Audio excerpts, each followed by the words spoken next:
Hey everyone! So today is December 2nd, and it's a much cooler day than yesterday because it's cloudy and we did have some occasional thunder. I'm not sure if it's drizzling or not, my curtains are closed, but we did have a brief moment of quick showers, which is pretty cool. But anyways, yeah, much better than yesterday in terms of the atmosphere, but you know, it can actually change. You don't really know what could come in the next few hours. Anyways, I want to talk about the Pendragon cycle, but first let me talk about my health. All right, so starting off, I am still on medication, and um, I'm frequently urinating. Like just this hour, I've went like a billion times. Well, okay, like you could say like 3 to 4 times, or maybe even 5 times. Much more frequent than yesterday, and much more frequent than Saturday and Sunday, and even Friday. But you could say I think Sunday, Saturday, and Friday, I had less pee, but I still had that feeling to go frequently, you know. Anyways, I also have this strong gassy pain all over, just haunting my body inside, and yeah, it's really hurtful when it stays in one specific point. You know, it's pretty hurtful. Anyways, the next thing I want to talk about is my lymph node, or you could say lymph nodes, because I have two lymph nodes behind my neck, and one is on top of the other, and one of them is small and the other is big. But when I rub my hand over the big one, it still feels like it's remaining the size as yesterday's, and the smaller one, which you gotta kind of like press slightly to feel it, is still the same size. And when you rub this large one, since it's below some air follicles, did I say it right? Hair follicles? Regardless, since it's underneath some hair, um, obviously, as I rub, it's going to irritate my skin and it's going to irritate the air. It's going to feel really, really like a bunch of small stings. Um, just really, really, really painful if you press it, you know. Anyways, yeah, rubbing it will just make the skin irritated and make the air feel like it's like being pulled off, and just pressing on that large lymph node obviously hurts if you press on it really hard, you know? Okay, okay, so enough about the health updates. Let's talk about the Pendragon cycle. So I've been really, really trying to talk about the Pendragon cycle, but of course I just could not make that specific video.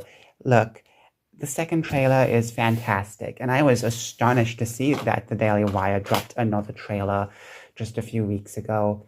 And I spent so much time watching that trailer, admiring the beauty of that trailer. It is much better than the previous trailer, obviously, but also there are many good reasons to why that is. The voiceovers are, a plus in my opinion. That's fantastic. I love Rose Reed's voice and Tom Sharp's voice. Fantastic. And what else? I love that they actually this time indicate that it's a 7-part series.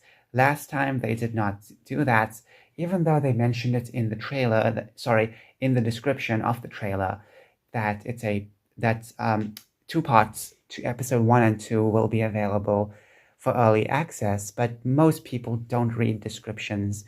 So yeah, it was on their part a failure for not mentioning this, and a lot of people took from that first trailer a fantastic movie, a low budget fantastic movie.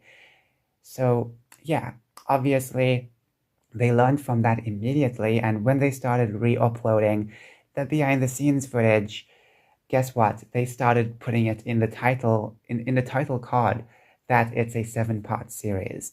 That's fantastic. Also, there is a Pendragon Cycle website. Now, the website looks fantastic. It's beautiful, and there's a lot of additional information regarding family trees and characters. You should check it out if you have the time. It's awesome. It's really awesome. I love all the detail to this show. It's not just the show; it's extending to the website, and it doesn't feel like your stereotypical website because everything out there just feels so cool. Okay, my voice is feeling rather croaky. My voice is feeling so horrible. Okay, yeah, that's because every time I eat porridge and then I record videos, it just gets really, really, what's the word? Prickly inside. Even though I drink a bunch of water, yeah, it doesn't really change the fact that my throat feels different after eating porridge. So my voice is gonna sound really different. Okay, so the next thing I want to talk about regarding the Pendragon cycle is the you could say crowds of positivity surrounding this trailer. And I've noticed that people are finally making edits of the trailer, the behind the scenes footage. It's fantastic. It's wonderful. And all of that positivity is just growing, you know. Also, the Daily Wire has put the behind the scenes footage as advertisements. So when you check the views and you click on the video, you see like there's like less than 100 likes. What's going on? Well, it's because of the fact that it's an ad. And you know, I've come across ads that have like millions of views, but then you click on it and it's like 1 or 2 likes, or sometimes like 30 likes. You know, it's like pretty disappointing because most people don't really click on the ad, you know. So yeah, but still, just to clear that conspiracy, because I know the fuck, I'm stammering. Pardon my language. Pardon my language. My voice is just, you know, really irksome today. And whenever I speak, it feels like it's cutting through my voice. So what I was talking about, I totally blanked out.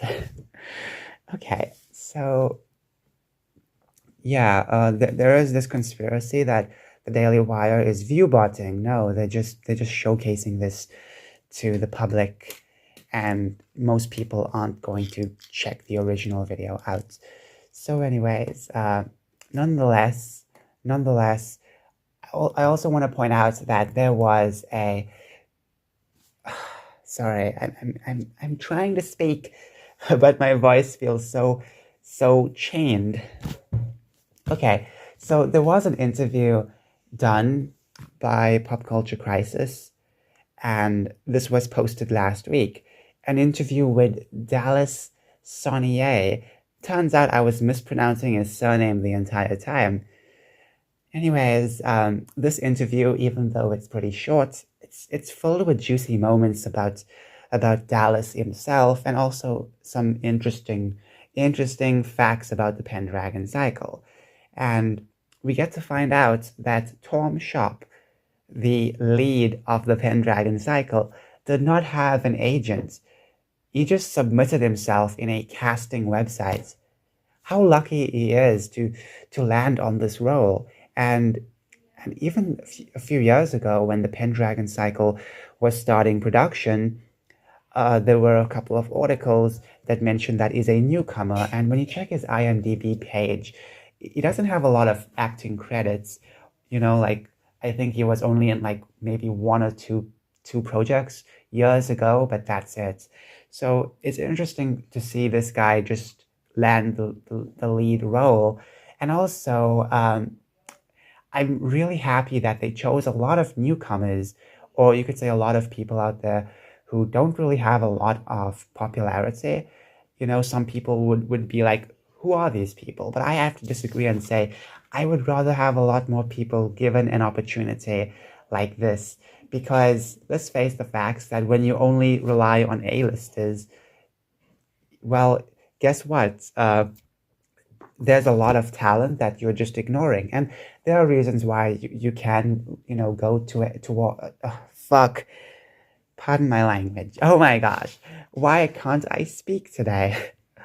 Okay, there are a lot of reasons to why people would go to an A-lister, but these days, majority of people don't just look for the actors now. Well, I say majority as in like just normal people, I would say, who don't really have time to watch every single movie from an actor, but still, there are some actors that you want to check out their movies, but majority of them these days you don't really want to check their movies based on who they are, but based on the films they're in, and I want to see more people give an opportunity. And for years, I've been believing in this. Okay, so this is something fantastic to see. Just to see these. Most of them seem like young actors around my age. Which is pretty cool.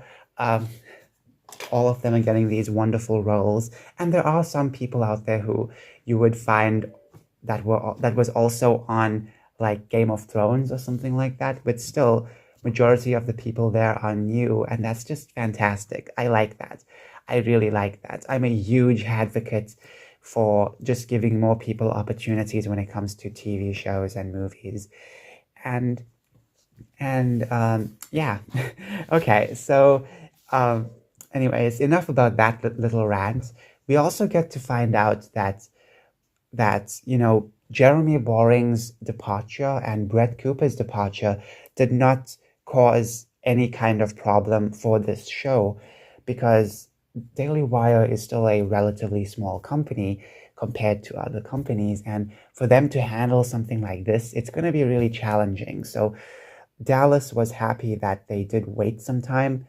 Uh, in my opinion, I would have just published it a long time ago because I am impatient.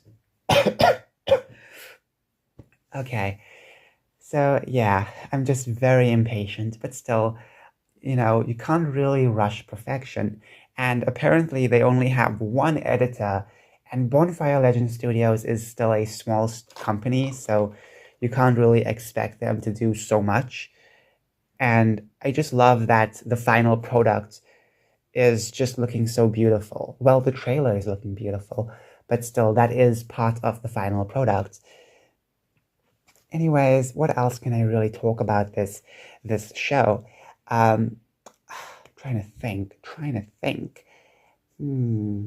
Well, I guess I've really spoken about a lot of stuff, but I did come across this trio of folk a few days ago, and this was on a small channel, and they spoke about this show and how it could have been better if it was on a different platform, but also since it's connected to the Daily Wire, a lot of people out there are going to be reluctant to engage in this content. And I agree with that. And I've been thinking about this for some time.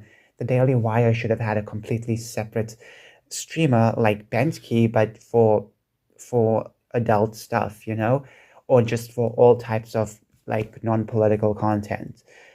Because let's face it, most people aren't going to check this out. And I'm not trying to be rude. Well, we could say most people aren't going to stay. My bad. Let me re-say that. Most people aren't going to stay for more months. Like they'll subscribe for 1 or 2 months and then they'll just leave, and that's it. And that's because they don't have extra content to keep people on. And what they do have is mostly political, and most people aren't interested in that.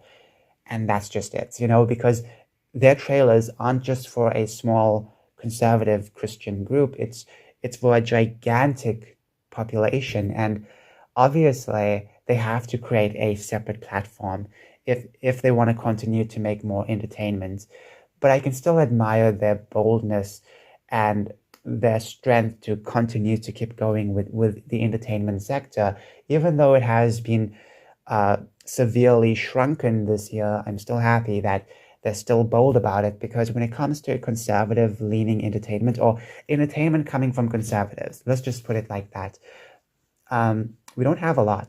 And I've said this before, what we do have is mostly political, and it sucks all the time if we always do political stuff. Like, I'm fine with political satire and all that stuff, but if we only do that, it's not fun, it's not engaging. And I get it. I get it. The left, they can do that as well when it comes to their fancy productions. I'm at a point where it's like, I don't care anymore. If they want to waste their money, I care about, creating stuff. I care about actually having a lot of sophisticated content, you know? Like, as I said, we can have political satire, but if we only do that type of stuff, then it's just not fun. It's just always going to be so reliant on politics, and so reliant on on trying to own the libs. And here's the thing. Uh, they don't have to own the chuds, okay, by just making only political satire. Okay, they can take something that's totally just apolitical, drench it in politics, and then call you a bad person if you disagree with what's going on with this project. And obviously, we can't be playing that game. I don't believe in fire v fire. I think that's just not the best thing to do. Just because, Hollywood is uber political and they want to continue to be political. Hey, you know what? I don't like what they're doing with all the old IPs, but you know what I can say? I'm looking forward for different types of entertainment, and I don't want conservatives to fall for just the only own the libs kind of entertainment genre. Anyways, this is 16 minutes in. Wow, how disappointing. Anyways, okay, so the person you see, the trans woman you see in this video, I'll showcase a name as well. So if you're interested in checking her out, you can check her out. And by the way, I just want to say that I don't know why I'm putting trans women in these videos. I don't know why. Guys, I really don't know why. It just feels cool. Okay? Anyways, bye.